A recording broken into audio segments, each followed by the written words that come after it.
Now, just to show his greatness was not only on a level of, some people, you have something, you can have someone who's intellectually great, but not necessarily has good midot, good character traits. He's not necessarily calm, decent, compassionate, all those things that are more important. Not just as important, I would say more important.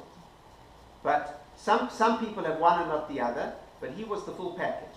So there was a story that this is brought down in many books, a well-known incident that his shamash, the person that was taking the money from the communal fund and delivering it to him, was taking a fair percentage, stealing a fair percentage. The guy knew he was doing it, and his family was suffering, so he told his wife, go tell the kids to play with the other kids, and when they dish out fruits to the other kids, our kids will get fed. And he didn't want to expose the person or embarrass the person, even though the person was stealing from him directly. This is something that I wouldn't do and you wouldn't do, and I don't recommend it for you. But him in his piety, he didn't want to reveal this. He didn't want to make. Anyway, the person eventually passed away, whatever happened, but he wouldn't reveal it to anyone what this person was doing.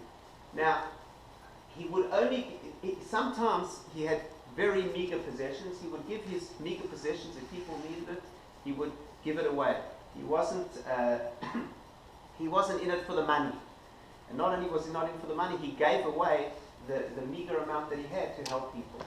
Now, his students reported that he had revelation of the forefathers and Eliyahu Hanavi. Now, this report is not just this report was written by his students. We'll speak about that in 1 second. Let's see. Okay, we're going to come back to this. His student, give me 1 second. Okay. I'll mention the story now, I think, at this juncture. He had a student, his greatest student, which we'll speak about later. His greatest student's name was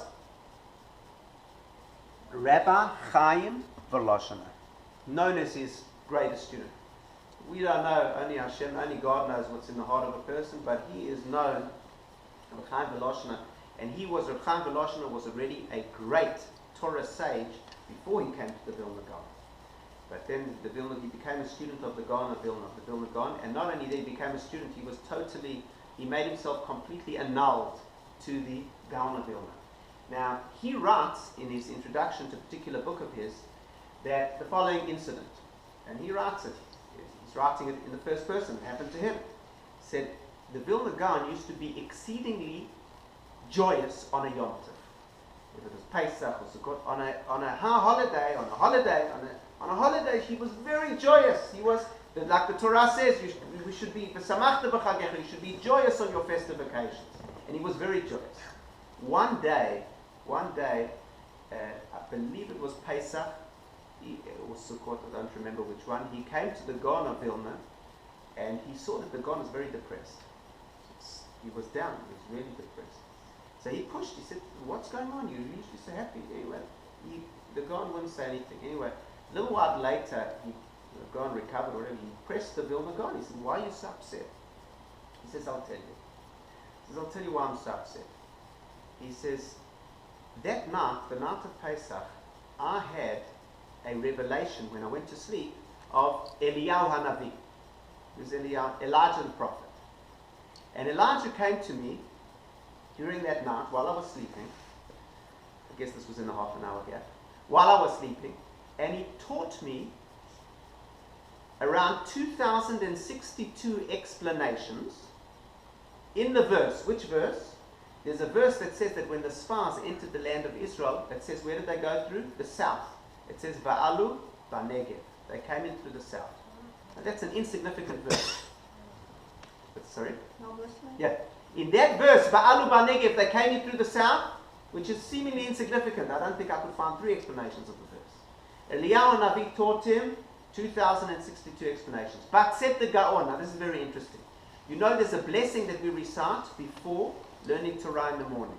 Every day there's something called Birkat HaTorah in the Siddur, which is the blessings, which we recite blessing, thanking God for giving us the Torah. Now, there's a dispute whether you need to say that blessing if you're just going to think Torah thoughts when you wake up, or only if you speak Torah thoughts. Now, the Vilna Gaon's opinion, his own opinion was that you have to say the blessing even if you just think in Torah. So he said, you know what happened? I woke up so eager that morning, I was trying to think about the explanations. And because I transgressed that law, the explanations were lost from me. But later on, he said, Eliyahu Navi came and re-revealed those explanations to me. Now, this is the story that Reb Chaim Volozhiner writes. He writes it in himself, that he experienced the story with the Gaon of Vilna. So he is reported to have revelations of the forefathers of Eliyahu Navi. Now, by the way, you don't need this to know that he was a great man. Okay? All I can tell you is they don't tell stories like this about you and I. Okay, anyway, so we have here now influenced by greatness. Now, this is a very important theme that I wanted to mention here because it's very important to understand a certain model and to understand a little bit even what goes on today in Jewry. Now, influenced by greatness, I call this. Perfecting oneself and making oneself great influences others and changes the world. Most people think, and our standard thing is, if you want to affect the world, what do? Go out and affect the world. Go out and build. Go out and change. There is a different model. And they're not necessarily contradictory. They could be used in tandem. But there's a different model. I'm going to just tell it to the extreme for now. The other extreme is no. If you want to affect the world, make yourself into something unbelievable. Make yourself into a great personality in whatever field. And automatically, you will have tremendous influence as a result of your greatness and expertise. Now, the Vilna Gaon, he spent many years studying in solitude. In those years, was he giving to the Jewish people? No. He was, in a sense, if you believe that spiritually was a thing, but he wasn't physically giving to anybody. You could say, what does this say? He's living off charity and just studying and doing nothing. But later on in his life, as a result of the fact that he made himself so great, this holy, great individual, and he was recognized as such, he attracted the greatest Torah builders of Lithuanian Jewry. His influence on the tremendous commitment to Torah study as an end in itself continues very strongly until the present time. You see, there's a concept of learning Torah just for its sake. It's called Torah Lishma. And he was very strong. He felt that the Torah, that there's an obligation to study Torah, even if it's not practical, just for the mitzvah of learning Torah.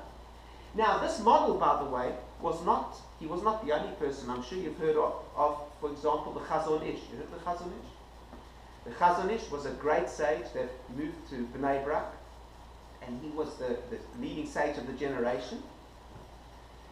The Chazon Ish learnt almost in solitude for 40 years. And he became the leading light of the Jewish people. He led, or much of the Jewish people, he led a large segment of the Jewish people for a long time, and he influenced and he strengthened.